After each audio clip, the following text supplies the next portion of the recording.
Some people will tell you in their friends, some can reincarnate for, some people can reincarnate for one person. In the other place, someone can reincarnate for someone that is still living.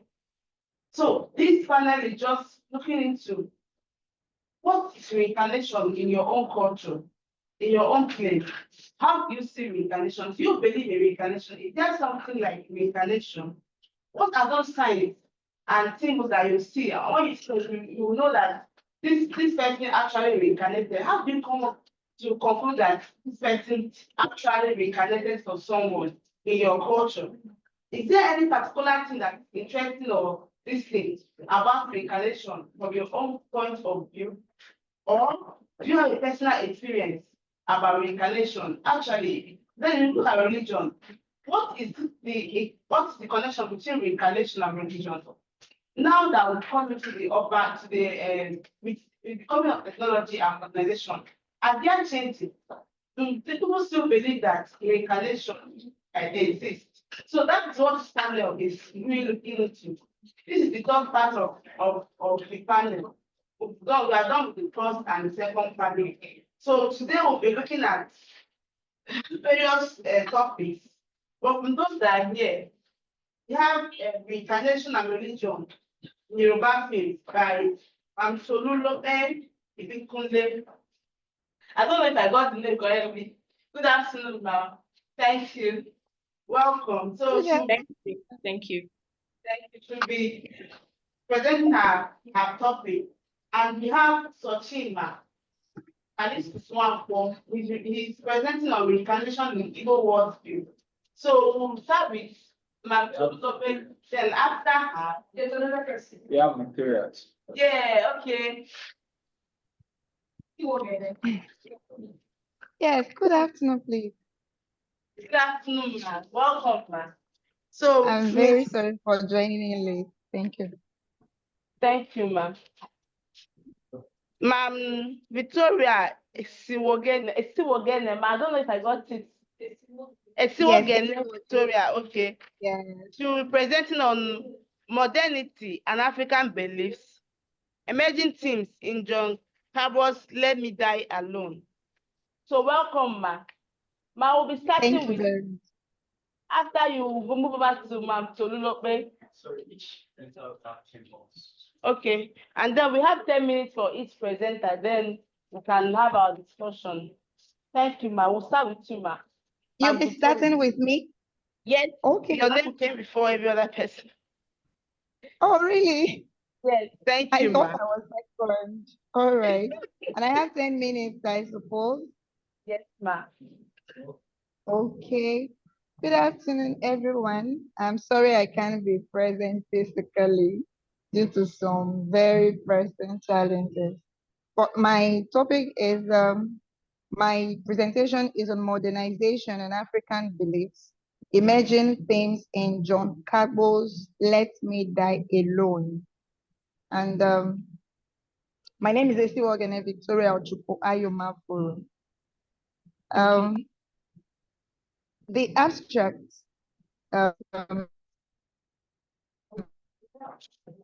the African continent is made up of aspects of different parts of Nigeria, of Africa, have various beliefs. Even though there are some that cut across the whole of Africa, there are some that are specific to different parts of Africa, as we all know. And if we even break it down to our various environments and our various localities and communities, we see that there are some that are also particular to us in our various locations and environments that are not popular to every other person. That some you hear and you wonder, what and does this actually happen? And on that background is where this paper comes from, because some of these practices and beliefs in Africa, with the arrival of modernization, some of them were eroded, some were changed, some were kind of, I don't know if I should call it upgrading, which I will not call it that way. I would just say they were changed to an extent. They were really affected. Some were affected positively, because the new ways tends to be better than the ways they were being done. And but some affected us negatively in a way that they are no longer seen and nothing about them is existing, of which they were of benefit to us in times past. That's the abstract, and on that I'm using John Cagbell's Let Me Die Alone. I'll just do a textual analysis of the play of John Cagbell, Colossal Cagbell, which is Let Me Die Alone.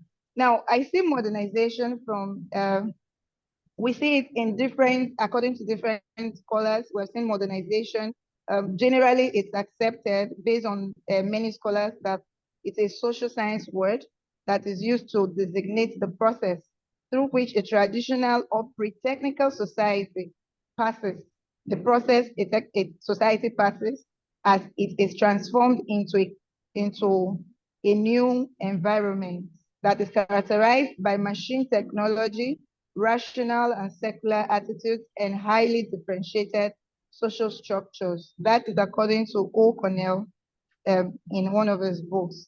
Then we also see that modernization is a process or what we may term development or growth because it involves movement. So I see it as a growth or a development because you are moving from a particular stage to another stage. So I see it as growth, I see it as development, and I see it as something that people pass through, people undergo in diverse ways. There are various scholars that have written about modernization. Wombodo talks about, in one of his publications, he talks about the history of, he said the history of people's existence stems from their culture, which shapes their lives and their perception about things. Now, Africa has always prided in this before colonialism. And I'm also going to say that modernization actually came with colonialism. It came with colonialism, not, it was not a word that we were used to. So it was when the Western world industrialization came about and they started expanding that the word modernization came into play. And it's based on colonization, different African countries started experiencing what we call modernization today. And so these days we'll be talking about, now we talk about primitive things, and we talk about things that are modern and all of those. And sometimes we also see all of these things play out. For instance, the way we dress, we're not always dressing like this before colonization. And sometimes we see this even in the way we speak right now, we see them all as effects of colonization. Now, I'll just go to, because of our time, so that I don't bore us with so much definitions of colonization, I'll go straight to African beliefs. And while talking about African beliefs, I'll just bring up some of the beliefs that Africans had before colonization. Now, preceding modernization, Africans have beliefs, some which are general and some specific to individual communities that I've said before. Some of these beliefs will be enumerated below.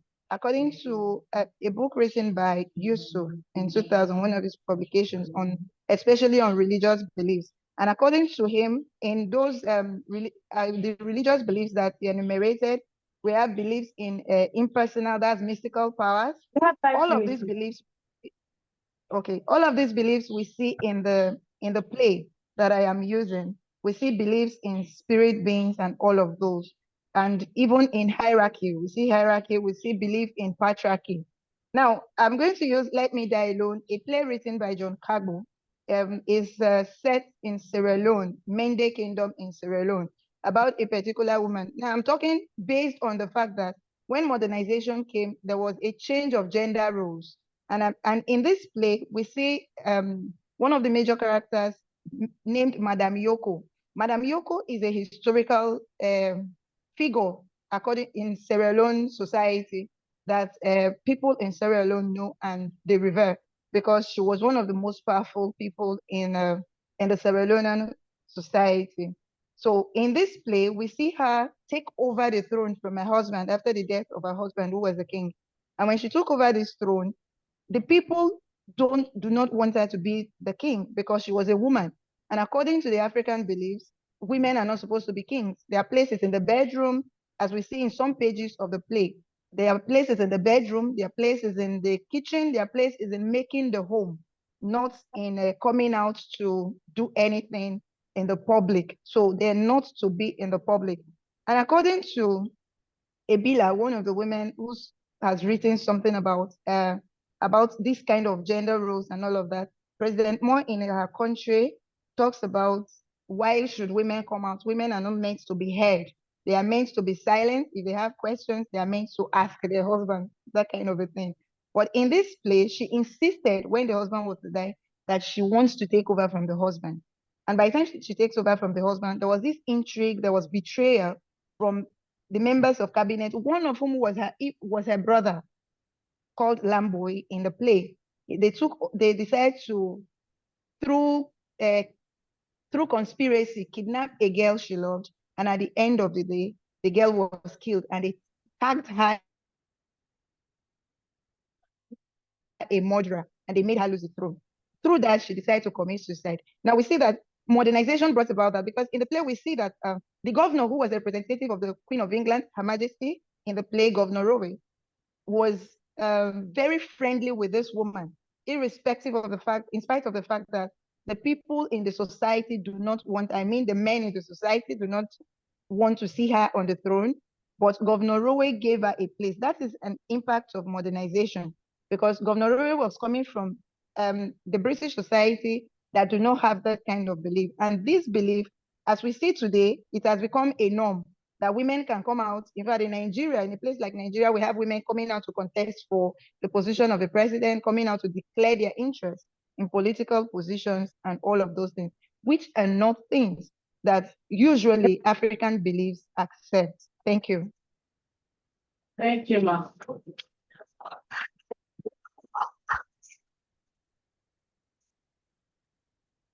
Thank you very much, ma, for your presentation. We're calling on Ma'am Tolulope Ibikunle to be presenting on reincarnation and religion in Yoruba films. Thank you. Thank you very much. Well, I'm Tolulope Ibikunle from National Institute for Nigerian Languages, Aba. My presentation aims at answering a few questions regarding the representation of the concept of reincarnation in films.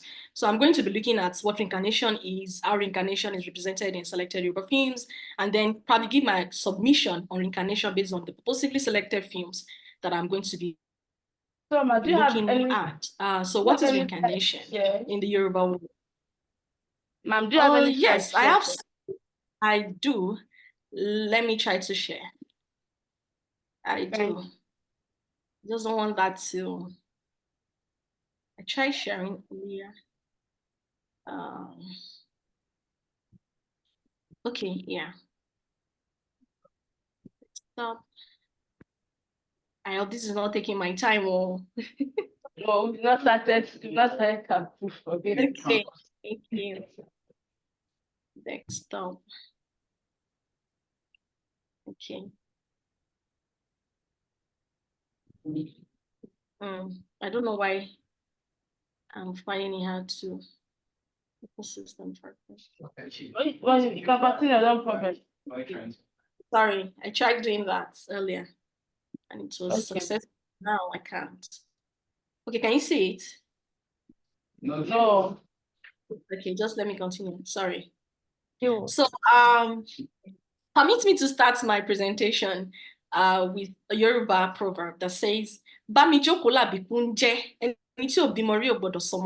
which means, sit with me is the name one gives to an abiku, a stillbirth. A person who has never had a child does not name a child Omolariwo, a reference to a crime that accompanies the death of an abiku. So I would like to talk briefly on the Yoruba religion, that Yoruba religion is dynamic, as it is moving into the cultural fabrics of the life of the people. And the traditional religion has a very strong influence on the traditional society vis-a-vis their worldview, the conception of God, ethics, custom, and social ceremonies. And therefore, they believe in supreme being, divinities, death, judgment, reincarnation, rite of passage, procreation, predestination, and all that. It's some of the elements of the Yoruba traditional religion, hence the importance of reincarnation to the Yoruba religion. Now, what is the concept of death to Yoruba religion? The perception and consciousness of death in the Yoruba worldview is such that explains and emphasizes the fact that death does not necessarily mean eradication or liquidation. From diverse perspective based on Yoruba worldview and scholarly perspectives, death seems to be an exploration of a certain level, which is earth, moving to another stage, which is heaven. There are diverse scholarly engagements on that. We have Bitoku 1995, we have Awolalu and Dokbamu 1979, we have Kuponu and Talabi 2001. To some of these scholars, that is not the annihilation of being. It is simply a rite of passage. So at that, according to Yoruba worldview, a soul is evacuated from its physical encasement. That is just it. And this brings me to the concept of reincarnation. There has been several debates on the concept of reincarnation from diverse scholarly perspective, ranging from philosophy to science, even some religious subfield. And the concept behind this belief is that after a person dies, their immortal soul is freed and then reborn into another physical body. And according to the belief of Yoruba people, the only portion of the human being that continues to exist after death is the soul. From their point of view, it is representative of more delicate qualities that human possesses. So what is now the place of religion in reincarnation? One of the Yoruba religious perspective peculiar to death is the aspect of ancestral worship, and which encapsulates reincarnation.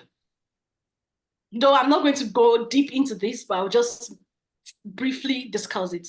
The place of religion cannot be ignored in reincarnation because there is a strong religious belief in Yoruba worldview that there is a relationship between the dead and the living. The Yoruba belief in incarnation predominantly appear in three stages. We have Abiku, we have Akudaya. Abiku is stillbirth. Akudaya, that is transmigration. And then we have Atunwaye, that is rebirth.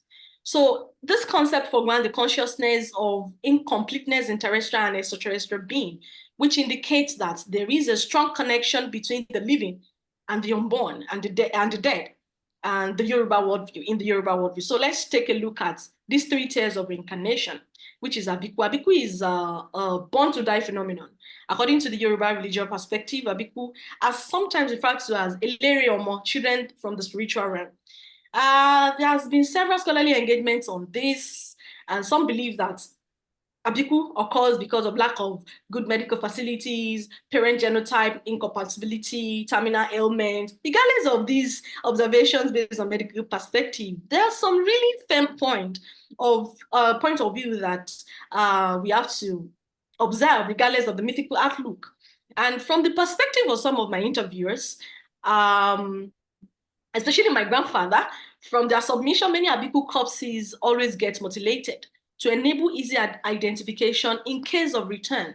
This mutilation is also carried out with belief that when the Egbe, the Abiku belongs to, sees it, they will send the Abiku back to earth and never to return to them. A very good example is my grandfather, who the smallest toe was mutilated on his 6th visitation to his mom, according to his mother. And then he came back the 7th time with that amputated toe. So for him, he's an Abiku who has visited 7 times. So we cannot say that is not possible in the Yoruba religious and cultural belief.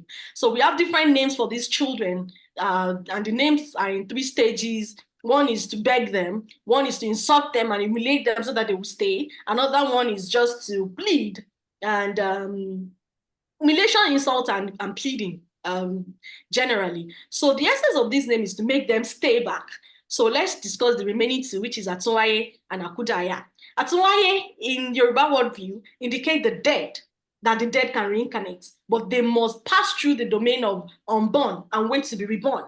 So as when someone births a child after the death of a grandfather, the parents of such child can name the child after the grandfather and believe that this is my parents who reincarnated back to me. So we have names like Babatunde, Yejide if you are a girl, you are Yejide if you are a boy, you are Babatunde. That is in the Yoruba. So let me look at Akudaya.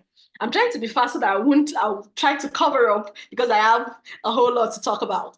Akudaya in the Yoruba worldview indicate that there is an existent or recyclical movement of life This can also be referred to as transmigration of soul. This evidence is in the occurrence of Akudaya. This is Akudaya. Now, this is the main focus of my presentation. From the Yoruba religious perspective and worldview, when after a burial of a disease, there is a news that this disease is seen in a new territory, different from where the disease lived prior to the death. The implication of this is that the disease previous existence is alien to the people of his present territory. This is referred to as transmigration of soul, Akudaya.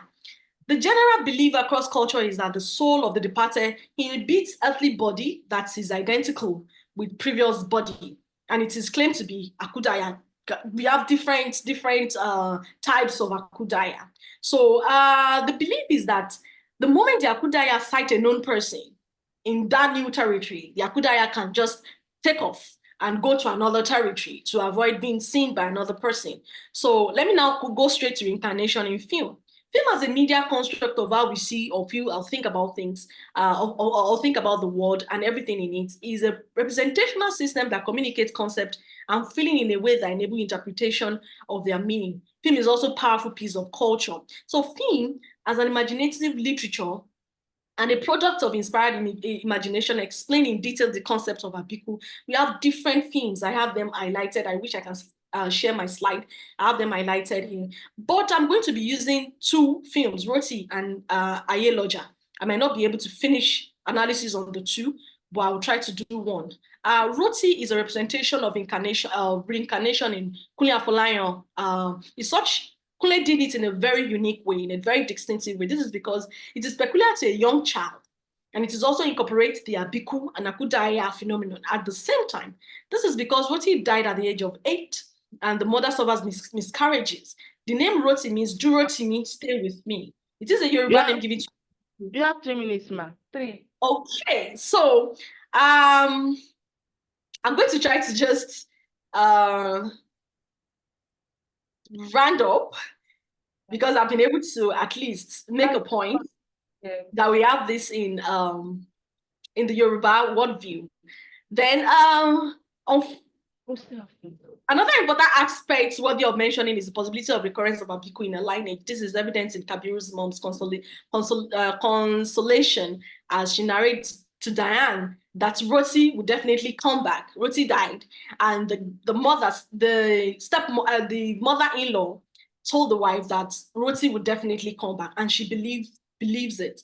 And fortunately or unfortunately, she saw a reincarnate of Roti, who happens to be another child in another person's home. So this caused a lot of troubles for her. So my point exactly, I'm going to go straight to my point. I have a lot to talk about, but I'll just cut it short. Based on the belief system that enjoys a wide acceptability across culture, the subject of Akudaya or reincarnation is vast. And it is important to know that despite how deep the concept is rooted in diverse religions, it has series of unproven hypotheses. Regardless of the narration of different eyewitnesses, reincarnation can hardly be corroborated by empirical facts. Hence, permit me to close my presentation with a Yoruba proverb that "Gbese niku, kò sẹ́ni tí kò ní pa," which means death is a death. There is no one that will not die. Death is definitely a death for everyone, and we all owes, and everyone will pay it. And then the concept of destiny in the Yoruba worldview is such that it cannot be altered. Yet, experiences are born to show that destiny can be disrupted.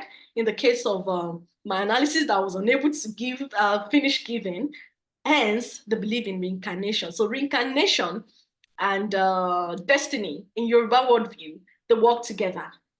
Someone reincarnates, all because there is a destiny that you've not been able to accomplish. You have been destined to do something, but your life was cut short, and then you must just finish it. So you have to go to a side of the world, stay there, finish the business you are destined to finish, and then you can then go. Thank you so much for listening.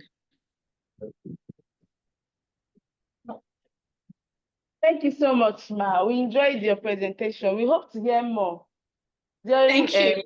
The discussion time. So we call on Tochima, Kalisus Nwankwo. He'll be presenting on Reincarnation in Igbo worldview. Thank you. It's present. Yeah. Thank you all for having me here. Thank you all. First of all, as an appreciation, I want to thank the LSA for giving us this wonderful opportunity to meet ourselves, meeting scholars from around the world. I'm digressing, so let me go straight to what I have to present. I'm here to present a paper titled Reincarnation in Igbo Worldview. So this paper seeks to enlighten us, or rather throw more light on reincarnation. We all know what reincarnation is because it has been previously discussed in past panels. So then I'm throwing more light on it. Then I will possibly decipher my own view on what reincarnation is, on my own perspective as I see reincarnation. So and rhetorically, I ask, is reincarnation meant for all? Then we will see all these things while diving deep into what we are discussing. How do one recognize an ancestor who is alleged to have reincarnated? Then I will also be giving us my own suspected etymology of reincarnation. Then, before I conclude, we shall be connecting the we shall be stating categorically the connection or nexus between reincarnation and the study of genetics. Then I conclude. So then I proceed. The dead lives among the mortals through transmogrification of the soul to a new being. Then, considering time factor, you don't have to read the, okay, it is already projected there. Let me not read the abstract. You can read at your interest. But before then, my argument will be basing on the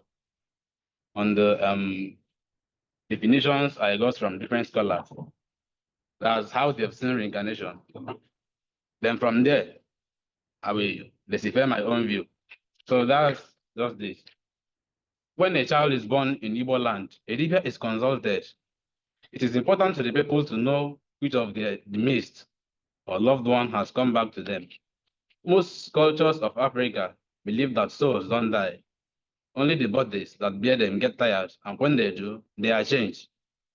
The Igbo people of Eastern Nigeria are not different. They believe fervently in Ilo Owa. Ilo Owa, or reincarnation, is a belief that when one dies, they come back to life. Every soul comes back 7 times. Sometimes a soul may reincarnate in 2 or 3 persons in a similar time frame. So these are the views of the Igbo persons or Igbo tribe of the Eastern Nigeria on what reincarnation is. So then I go on. I remember my grandma warning my aunt against attending another auntie's burial because, in her opinion, they came from the same Ambora and it was dangerous for her. The issue of interest is, why do people come back to life? Do people remember incidents of previous lives? If they do, what they do or become? What do they become? People come back to life because humans are of one spirit and because of life cycle. Let me not waste our time much. Let me go to the definition of those scholars, as time may be against me. So reincarnation defined this 2.0. Are you there?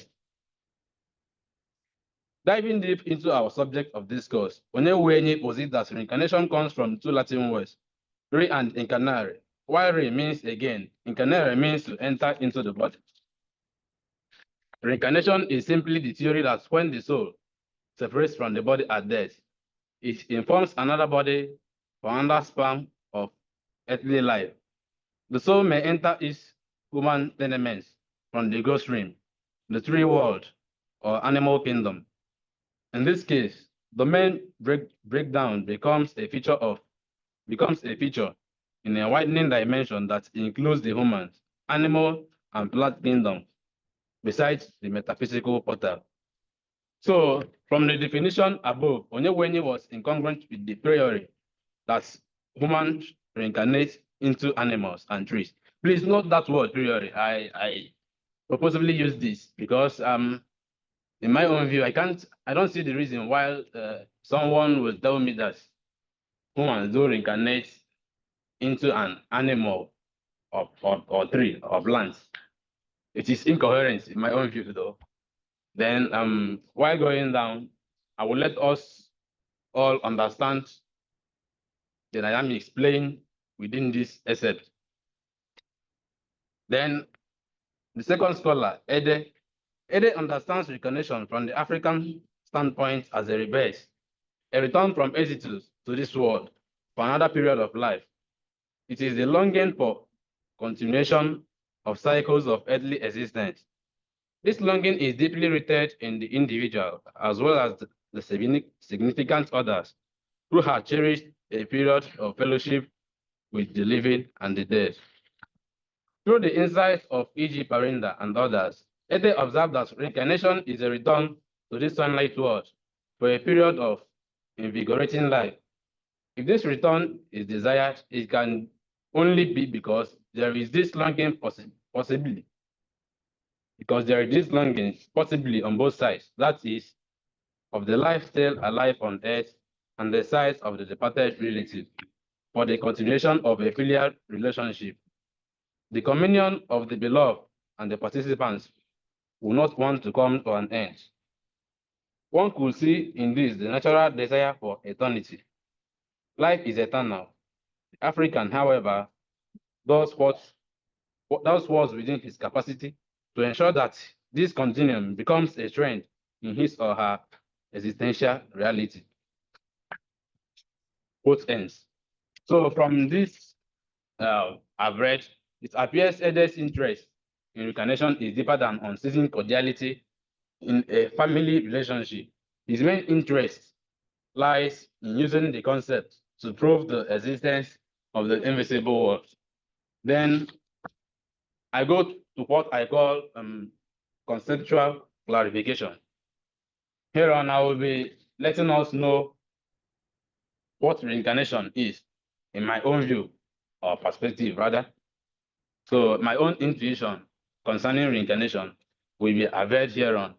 And in the Lego balance, when we want to assert, you will like, I respectfully assert. So respectfully, I have to obey other people's belief.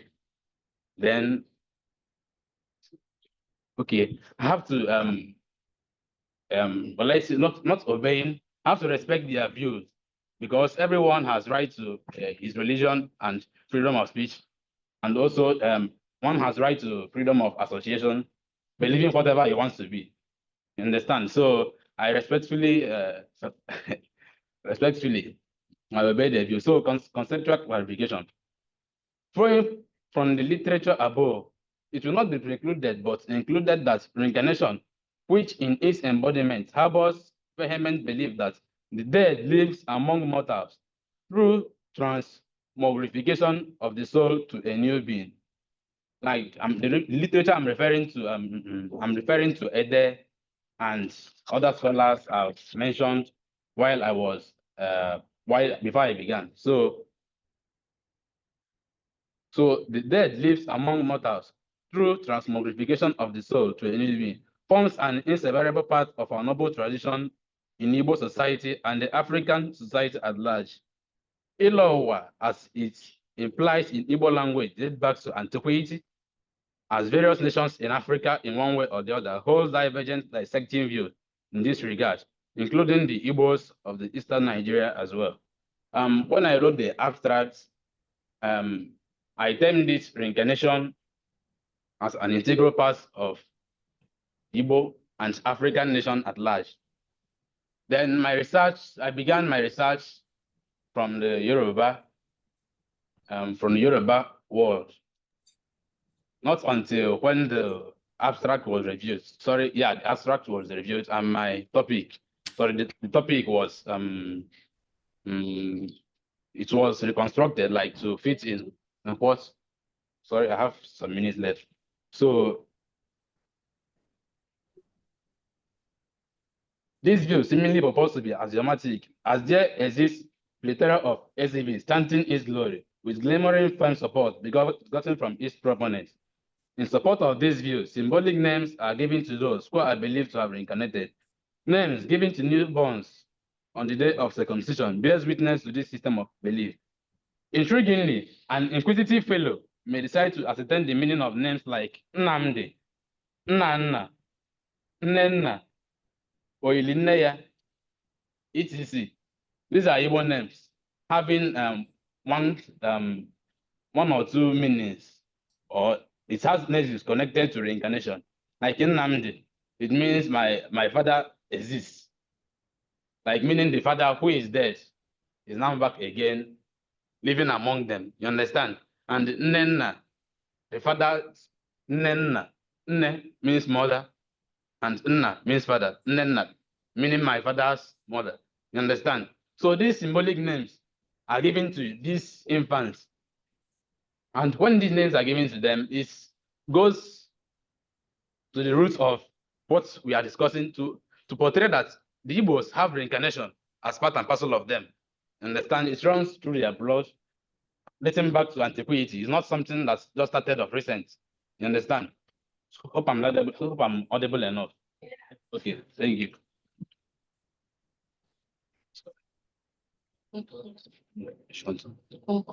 Okay. So time is against me. Then but I won't be happy living here without making us understand this term as it ought to be.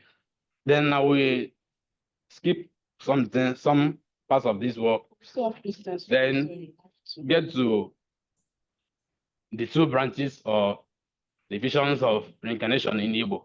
That is the Obanje and Ilowa. Please go to 3.1. Are you there? Ilowa and Obanje. So Ilowa is reincarnation, properly so called, like what everybody believes in and what the Igbos desire. Understand? That's their desire. They desire Ilowa. But Obanje is never a good phenomenon. The Igbos detest it because Obanje is not something that a family needs or wants. So, conversely, when reincarnation occurs contrary to the above, that is Ilowa, or when reincarnation is predicted to be negative or Obanje, it becomes a thing of sorrow to the family where it has plugged. The family members are never happy. The vendetta orchestrated here with most times lead to stigmatization of the mother from whom an Obanje comes. So when an Obanje is born, it's a minute, let me run off. Okay. So when an Obanje is born, a Dibia is consulted. Then the Dibia, through Voodooism, incantation, etc. When an Obanje is born, the Dibia, through these processes, seeks to, the family consults him to avoid a solution to this phenomenon. Then it will be recalled that in Chinua Achebe's Things Fall Apart, in chapter 9 to be precisely, when, okay, let me read. Then with this, I will conclude. Then when I conclude, during the interactive section, then I might be able to continue and clear the air. Yes. So, but please permit me just some minutes. So, Alpha. the concept of Obanje discussed in chapter 9 of Things Fall Apart by Chinua Achebe, specifically on pages concerning Ezima's illness. Ezima is believed to be an Obanje child, a child possessed by an evil spirit that leaves the child's body upon death, only to enter the mother's womb and be reborn again within the next child's body. Because of this, Ezima has survived many periods of illness in her life, and people have considered her an evil Obanje. A year prior to the event of chapter 9, a medicine man dug up Ezima's Iyowa, an object buried by the Obanje children. So, Thank you. We'll listen more when we are discussing. thank you. We thank our three presenters. The chair is online now. So we'll thank our three presenters. Ma'am Victoria presented on modernity and African beliefs. Ma'am Tolulope presented on reincarnation and religion in Yoruba films. And Sochima presented on reincarnation in Igbo worldview. So I have some questions and comments for them, but I don't know if we have questions for them here. Okay. So starting with you, sir, you and sir. Then continue. Check. Okay. Yes, sir. Okay, good afternoon, yeah. And I say thank you to our presenter for the wonderful presentation so far. My first observation kind of goes to Mrs. Victoria, permit me to use the first name. Well, I think that you examining just the text and a text from Sierra Leone, wouldn't you think that it is right to say modernity and African beliefs? I believe there is a kind of generalization there, because at some point you were generalizing the roles of the traditional roles of women in Africa. And then, saying that the African women traditionally are relegated. This may not be true for all African societies. So I would rather you look at it from the context of the region that you are examining. I think that would be better to avoid some kind of overgeneralization. Then I would also want to ask, is this a literary analysis? And if you're looking at it from the literary perspective, which theory did you use in guiding your analysis? And then the second observation, please, goes to the person, who presented on the Yoruba thing, Mrs. Tolulope. Thank you very much for the wonderful presentation. And I just have a kind of observation, which could be helpful, kind of. I think Abiku, when we're trying to explain it to self-stillbirth, that might not be the case for every Abiku that we have. Abiku are revenant beings. It might not necessarily die at the point of birth. Some live, they only die in their childhood. Some live to the age of 1, 2, 3, and then they are rebirth. So I think that would be very important. And then the last speaker, yes, thank you for the wonderful presentation as well, Mr. Callisto. Reincarnation in Igbo worldview. Yes, I have some. Well, I didn't know the methodology that you adopted in this research. Was it library-based? Was it ethnographic? But from your presentation, I realized that you consulted literature essentially. So my issue would be that if people have actually talked about reincarnation in Igbo worldview from the existing literature that you cited, what is that different thing that you are giving us? Through the research. So I think those are just my observations. Thank you. Thank you, ma'am. So, yes, sir. Yes, sir. Okay, thank you for the opportunity. I came in when the lady was presenting the that's very cool. Reincarnation and religion. What I wanted to know and understand is whether she had seen how people in Brazil, but as we travel and we have conferences, you see, that Yoruba is not now represented in Nigeria. No, we see them in Brazil, and as a Nigerian, I think that Yoruba have 420 gods. I get a bit disturbed, but I'm a Nigerian, I don't know. So what I'm trying to say, whether she has explored it beyond Nigeria, and be able to compare and see whether the mutation of Yoruba into other continent, because that will make Africa a better continent in terms of study. So it's very important. Check what Haitians are saying about Yoruba culture.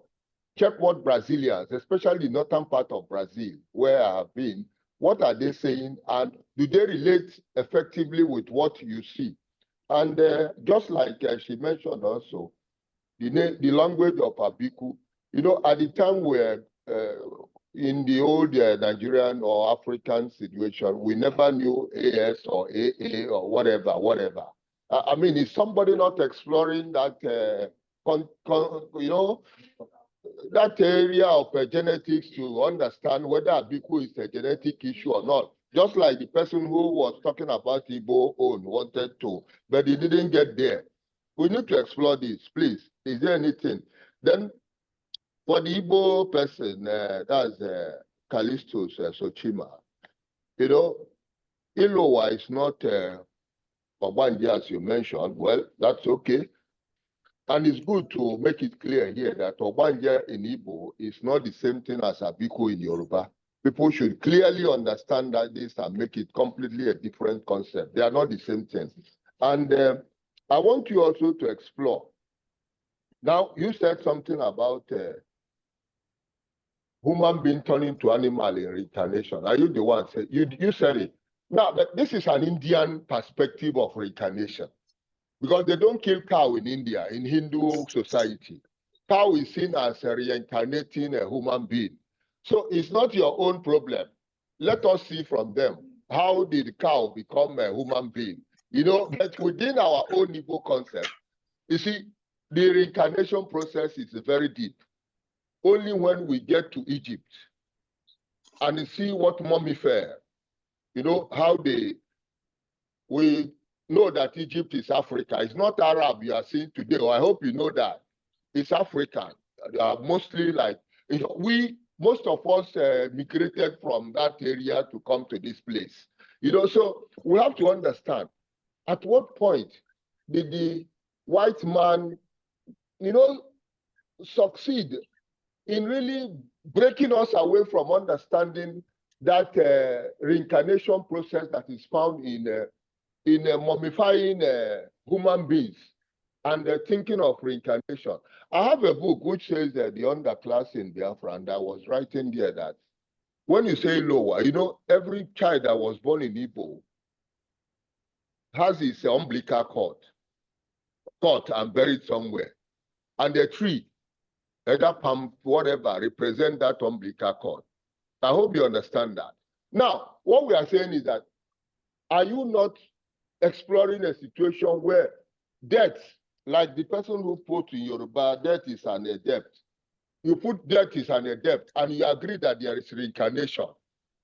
Are you not exploring genetic process that could make people, you know, live longer or give zero value to reincarnation process, even as you are doubting it? That's all. I'm okay.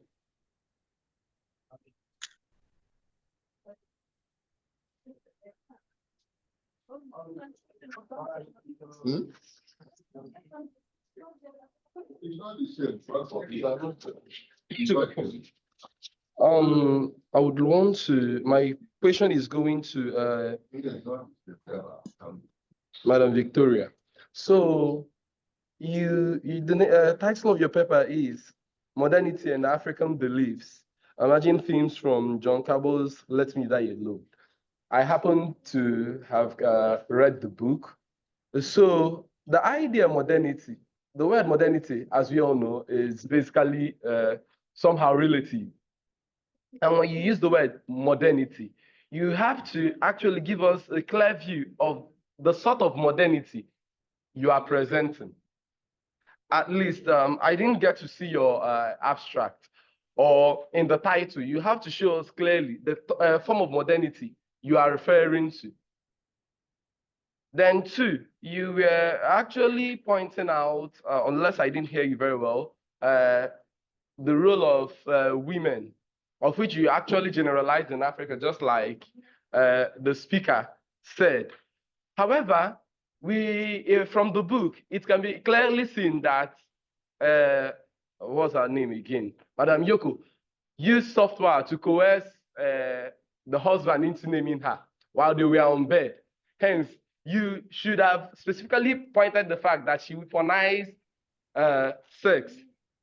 Yes, she weaponized it to get the information and even went ahead to make sure that when there was discussion to be named, she went ahead, went inside and did, I think, evil polo, whatever. I can't even remember very well. So you have to point those things out and link the direct form of modernity you are pointing at. And again, we can see from the novel that there is no major shift. It was basically the exploitation and emphasis on exploitation and maybe politics. There is no expressive mention of modernity or theme of full theme of modernity in the play. Again, African beliefs, I think you should maybe tilt it down, just like she pointed, maybe Senegalese traditional belief. That would be better. I don't need to go further. I think Sir has already pointed out my question for Mr. Calisius.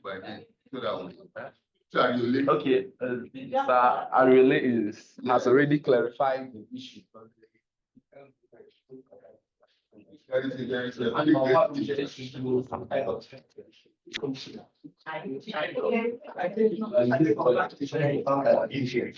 Okay, thank you for the privilege to ask this question.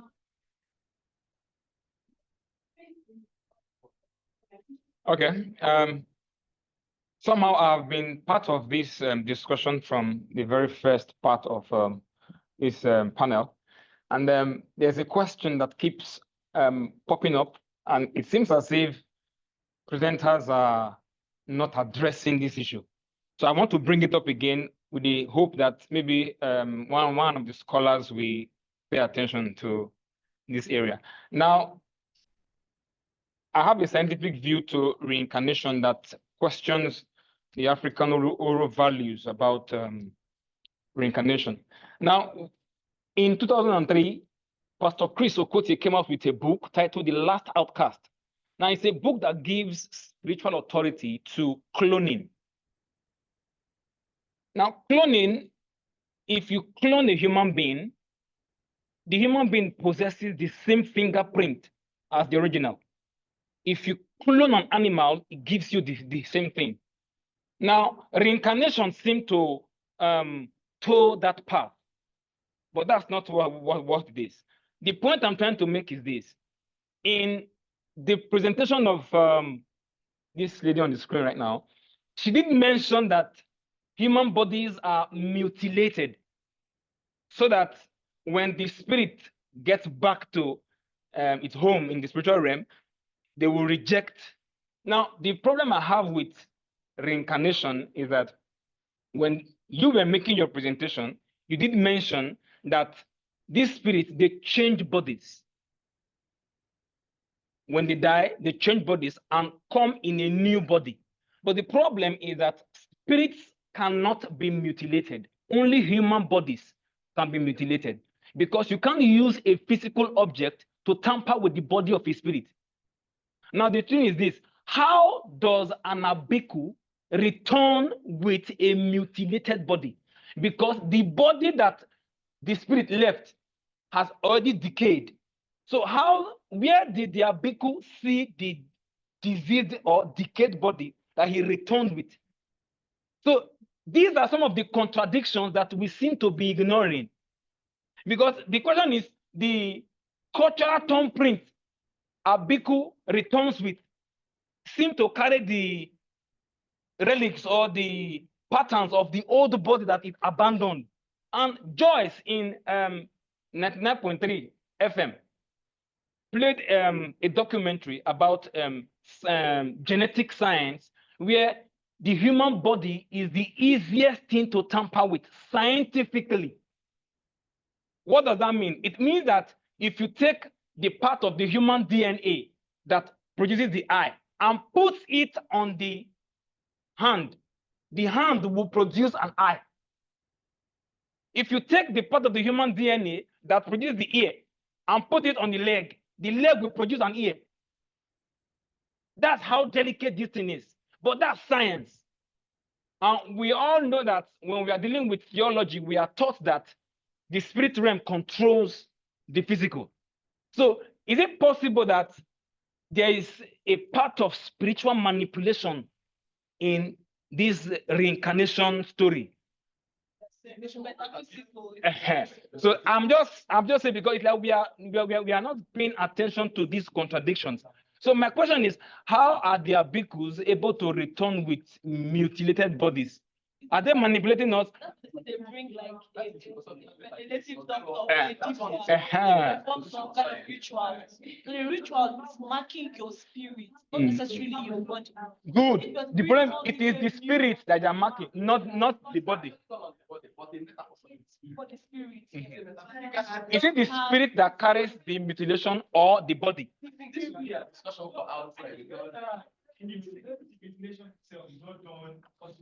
Yes, the ritual actually the spirit that is marked. You get the spirit that is marked. Who was supposed to ask?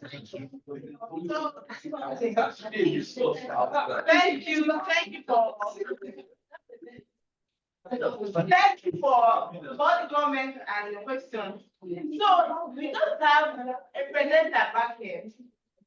The new presenter is online, Dr. Idara, and I don't know. Look, we have 10 minutes to present, so we take all the questions at once. Are you hearing us? Kindly unmute yourself, please. Now you can speak. Hello, can you hear me? Yes, we can, ma. Okay, good afternoon, everyone. Exactly, you have 10 minutes. So we take the questions. Okay, thank you. Please pardon me, I'm just coming online. I've been ill. Okay, the title of my paper is Modernity and Identity Preservation, the Loso Festival in Perspective. Can you hear me? Yes, I can. Oh, okay. Okay. Modernity and Identity Preservation, the Loso Festival in Perspective. So the paper just basically wants to explore or seeks to explore the role modernization, so to say, has played in cultural change or dynamism, and then the preservation of identities of societies, human societies. And I chose the Iloso Festival. So the Iloso Festival is a festival celebrated by the Uzuakoli people located in Bende local government area of Abia State. And Uzuakoli Kingdom is made up of 5 villages. 5 villages. Pardon me, please. It's made up of 5 villages. Now, this festival is a biennial festival. It holds every 2 years in Uzuakoli. And the villages that make up Uzuakoli alternate. All the villages participate in this festival every 2 years, you know, but each it is rotated. It is rotated, you know, as it comes. And the last festival was held just in 2023, you know. So the festival, the Iloso Festival, is an integral part of Uzuakoli culture. Arguably, the festival has lasted for over 500 years. and it is in commemoration of the averted invasion of the Akoli people, and the victory that came to be as a result of their victory. The victory that came to be as a result of their win or success in that invasion that was averted. Now, this festival is celebrated in the month of December, with a masquerade dance known as the Iza Mbara Ama. It is organized and celebrated under the guidance of the Eze with the support of the cabinet members. Now, I don't want to go into details of the different age grade groups that participate in the festival. It's a whole lot. I have it here anyway on my system, but I want to mention this. Different age grades that participate in this festival take different titles. For each year that the festival holds, they take different titles. And these titles are being held on to until the next festival, which comes in another 2 years. Now, linking this festival with modernity and identity preservation, in the course of my research, it impressed me, to know that the festival celebration has stood the test of time. Modernity brings about changes. It challenges traditional cultural beliefs, norms, values, practices. Modernity, brings or provides opportunities for cultural expression, exchange, as well as development. So, with respect to the Iloso Festival, I discovered that these changes that have come with respect to modernity did not bring about the extinction of this festival, that for centuries. People, Uzuakoli people, who may not be able to, okay, let me say Uzuakoli people who live in the diaspora, who may not be able to come back for this festival, experience it through digital means. I came across an Uzuakoli man on YouTube, who makes it a point of duty to post excerpts, of this festival on YouTube. And his engagement, his post has engaged thousands of views from people, so who are mostly Uzuakoli people. So it's modernity, technology has given an avenue for Uzuakoli people in diaspora to be a part of the festival, So that's an angle about the festival with respect to modernity that, got me interested. Now, oh my God.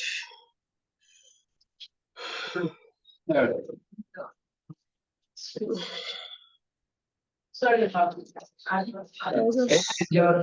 Just wrap it up. You understand what you say. Sorry.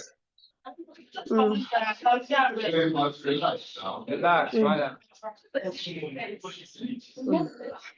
want to continue. Stop. Please stop.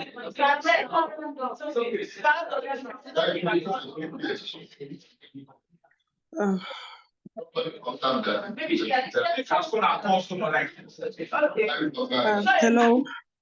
Thank you very much.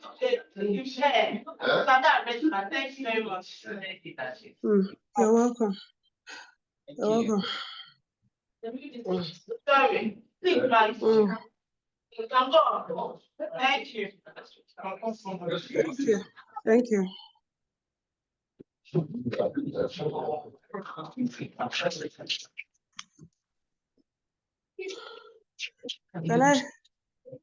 Can I react to the questions or should I? Okay, thank you. Okay, thank you.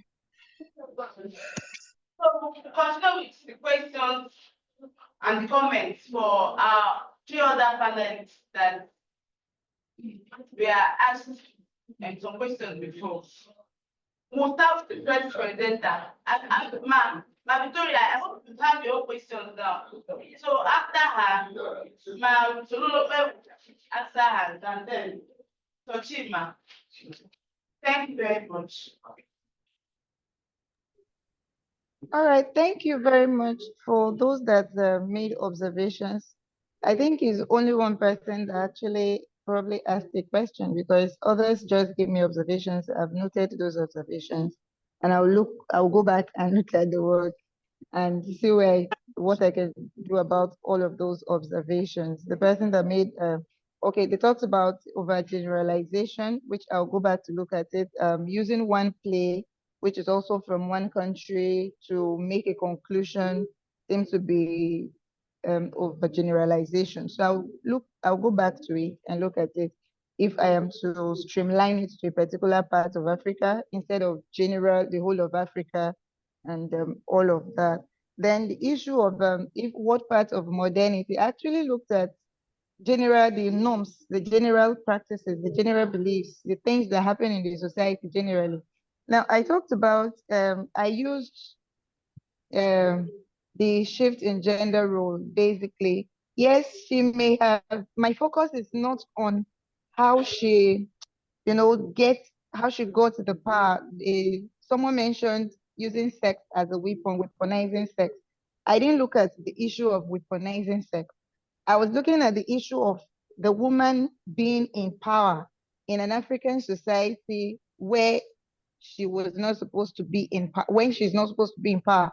I'm saying she's not supposed to be in power because from the play, we see that the characters of Musa, the character of Lamboy, they believe that the throne should not be for even her husband. The late king also told her that she's not supposed to be involved in matters of the kingdom because the kingdom is supposed to be for a warrior and not for her, who is just a woman. Her place is supposed to, and he ends up, if you look at the play very well, for one of the persons that spoke about the play that he has studied it, from the way he spoke, I know that he has read the play. You also see that at that point, the husband dragged her back inside to continue the sexual activity. So it's not just about, yes, she made her request and the man promised at the place of sexual activity, but that was not the aim. Weaponizing sex for me is like you are aimed at, for this sexual activity, I'm going to use it to achieve this. I just saw someone who used the opportunity she had to do what she did. Then I see why I'm talking about the gender role in regards to modernization is because in spite of the fact that for other rulers that were in the kingdom, the Mende kingdom before her, they were not, for instance, the husband went against the Governor Rowe's injunction and instruction. But for her, there was this cordiality between her and Governor Rowe that she was able to get more demand. The governor kept supporting her until she got all of those things, and until the end that it became, he had to withdraw it. And that's, I can't possibly trace that right now because of time, but there are scholars that have written about modernization, really. And it talks about, in my paper, there's that place, I can't trace it right now, I'm very sorry. I was trying to trace it, but I can't because of, sorry about that. That modernization try to use you and try to get what it can, and at the end of the day, sometimes it does not end well for you. So for her, at the end of the play, we see that play that we see Governor Rowe withdrawing back the power by splashing her kingdom. And that was one of the reasons she even ended up committing suicide in the play, because she saw that, she realized that it's as if this man just used me. And at the end of the day, decided to cut me off. So I just looked at modernization using this play. Then also in my paper, I also made references to other plays. For instance, there is this play from Arnold Udoka, that is about, that is titled Acorn. And it's also about things like this, that the woman in the story, Acorn, who wanted to become, sorry, ma'am? Complete your answer. Okay. So that she could, there are other plays. I just wanted to use one. But if I've noticed that from many of the observations, is that if using one tends to be overgeneralizing. I will look at it and probably add others, maybe streamline it to West Africa and use plays within West Africa to brush it up. Thank you very much. And thank you for your observations. They are very helpful. Thank you. Thank you. Please, ma'am. Thank you. Thank you so much. So I really appreciate this, and I'm going to say that almost everything my attention was drawn to in the paper already. So I'm going to just highlight a few things and respond to just few things. Abiku can be 8 years. In fact, the Roti that I used in this presentation of mine, Roti dies at age 8. So Abiku does not really mean the baby will die immediately, and then no, it doesn't really mean that. And then I'm working on Yoruba films. I got a question that what's about what people are saying about the Yoruba culture. Of course, I have this incorporated, but just passive, because it's not my focus. So I just made a passive comment on things like this, because we have a lot of scholarly engagements on those on that kind of area, that particular area already. So I don't need to lay emphasis on it. So I am working on films, on Yoruba film, on a particular film actually. So I'm particular about the film.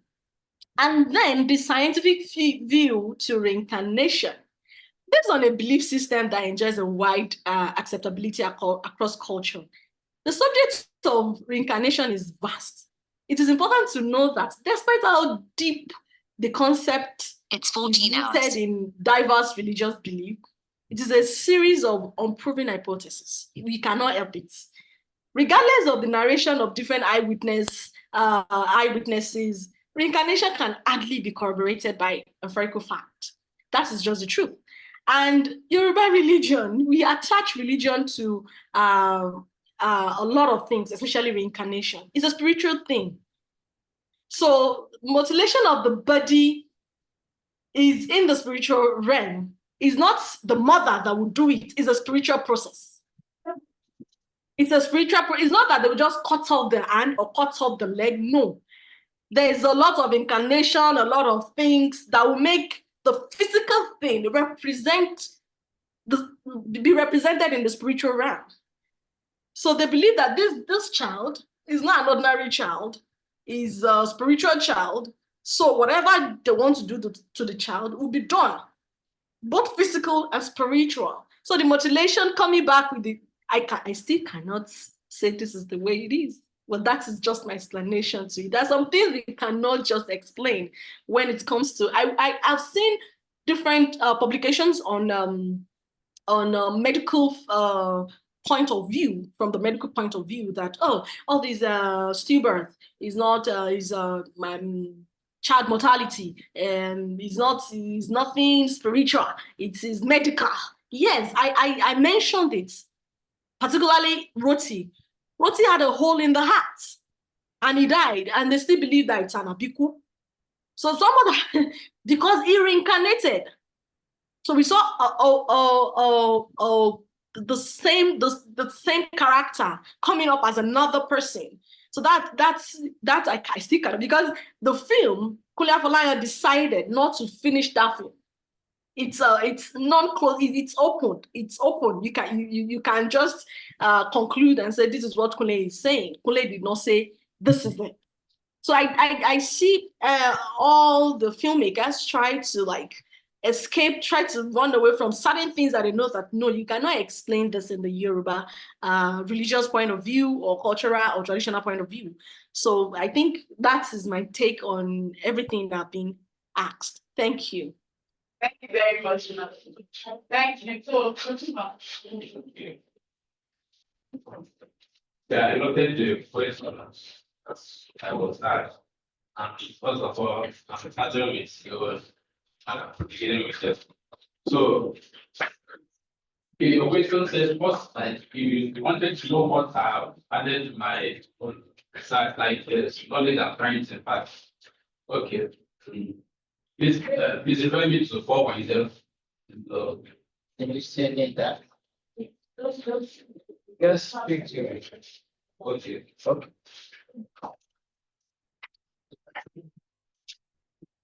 So the story of Genesis and the Reddit, like Genesis, the reincarnation, as this direct relationship, genetics, as is in my own view, as I will always say.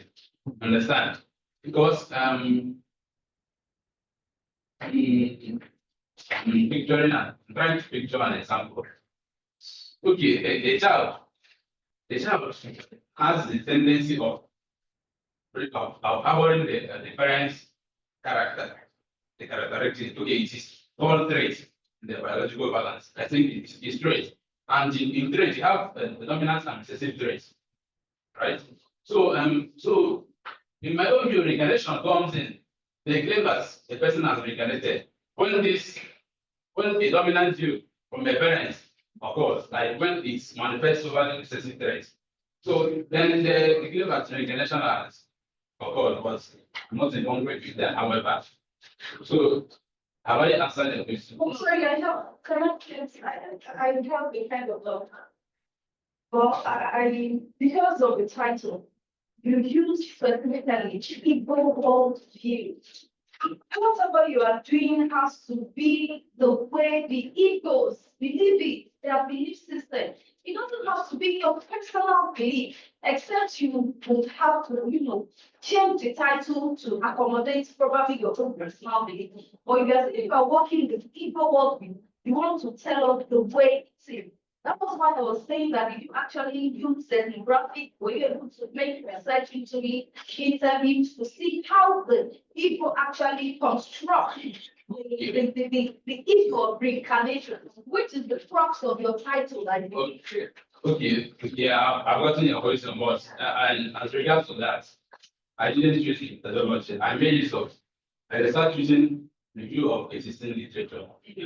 So that's what has brought me to this destination. Over assignment. So this I think it's. So I'm taking correction now. Notice your, thank you. Oh, sorry, I asked me to say, just a contribution. Right, you said you use review of existing literature, and it's okay. The work can be an integrative review of existing literature on Igbo world view. Please come again. Integrative review. So you reviewed, all the Existing literature. surrounding Igbo. So you just mentioned it that your methodology was, an integrative review of existing literature on Igbo, like perspectives on Igbo reincarnation. Actually, that's was the thing is that this topic was not. I'm not the one who originated it because I gave them one and it was refused. Oh, And sent to me. Then I have to start working with what I was saying. That's okay, that's fine. Okay, thank you. that's fine, but you can also let it. So I believe Then I was asked the question. Let me answer him after. Good. So It's time for lunch. okay. No, it's not important. Okay. So it was of the view that I made mention of that I included plants and animals like in my work. Just a comment. Okay, let's begin. Just a I moment. should observe early. That I should do what is meant for us. See, that an animals Okay, yeah. Only when the literature I reviewed. made use of it. So therefore I had to agree against it. So that's your first topic. Okay, thank you. Subscribing. Thank you. I appreciate it. Thank you for coming to this trial. And then to our panelists, thank you very much for sending your abstracts and for being here to present your papers. We really appreciate you. And for those that came into our panel, we say thank you too. Thank you.